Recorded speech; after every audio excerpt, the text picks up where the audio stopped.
মধ্যপ্রাচ্যের অর্থনীতি নিয়ে আলোচনার জন্য আমাদের সাথে আছেন তেহরানের আন্তর্জাতিক অর্থনীতিবিদ জনাব আহমেদ সালহি।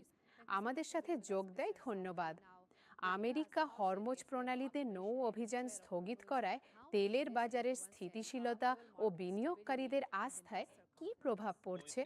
আসল বিষয়টা হলো এই যে সরবরাহে এই 13 থেকে 15% ঘাটতি বাজারে অত্যন্ত গুরুত্বপূর্ণ আর সুদূর প্রসারী প্রভাব ফেলতে পারে বলে ধারণা করা হচ্ছে।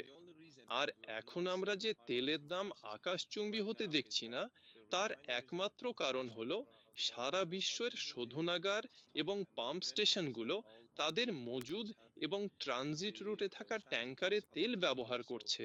তাই মাত্র কয়েকটা দিন বা কয়েক সপ্তাহের মধ্যেই ট্যাঙ্কার, পাইপলাইন, ট্রানজিট রুট এবং মজুদে থাকা এই তেলগুলো, এমনকি আমেরিকা ও অন্যান্য দেশের কৌশলগত মজুদও সম্পূর্ণরূপে নিঃশেষ হয়ে যাবে, সম্ভবত অত্যন্ত দ্রুত সময়ের মধ্যেই। এরপর আমরা তেলের বাজারে একটি অত্যন্ত গভীর ও মৌলিক ঘাটতির পর্যায়ে ধীরে ধীরে প্রবেশ করতে চলেছি। আমরা এখন যা দেখছি তা আসলে কেবল টেকনিক্যাল চার্ট বিশ্লেষণ এবং বাজারের বিভিন্ন ধরনের অনুমান, যা দামের ওপর বর্তমানে কিছুটা অস্থায়ীভাবে প্রভাব বিস্তার করছে। কিন্তু ইতিহাসের সেই মুহূর্ত থেকে যখন তেলের বাস্তব ঘাটতি দেখা দেবে, তখন আমরা তেলের দামে সম্পূর্ণ ভিন্ন কিছু সংখ্যা দেখতে পাবো। আমরা এশীয় বাজারে একটি ঊর্ধ্বগতি দেখতে পাচ্ছি। এর কতটা ভূ রাজনৈতিক ঝুঁকি হ্রাস এবং স্থিতিশীল জ্বালানি সরবরাহের প্রত্যাশার সাথে যুক্ত?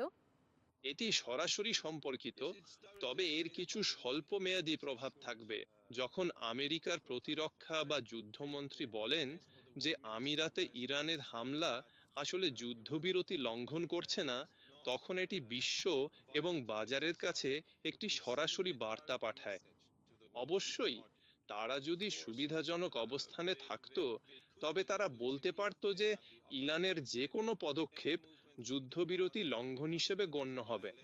এবং যখন মার্কিন সিনেটর মার্কো রুবিও, আমেরিকা যুক্তরাষ্ট্রের বর্তমান প্রেসিডেন্ট এবং প্রতিরক্ষা মন্ত্রী সবাই মিলে স্পষ্টভাবে বলছেন যে সামরিক শক্তির প্রদর্শন এবং আস্ফালনের সময়কাল এখন শেষ এবং এখন আমরা কেবল ইরানের ওপর কঠোর অর্থনৈতিক অবরোধারোপের দিকেই পূর্ণ মনোনিবেশ করতে যাচ্ছি, তখন এটি সমগ্র বিশ্ব এবং আন্তর্জাতিক বাজারের কাছে এই শক্তিশালী বার্তা পাঠাবে যে আমেরিকার সামরিক বিকল্পগুলো সম্ভবত তার শেষ সীমায় পৌঁছে গেছে।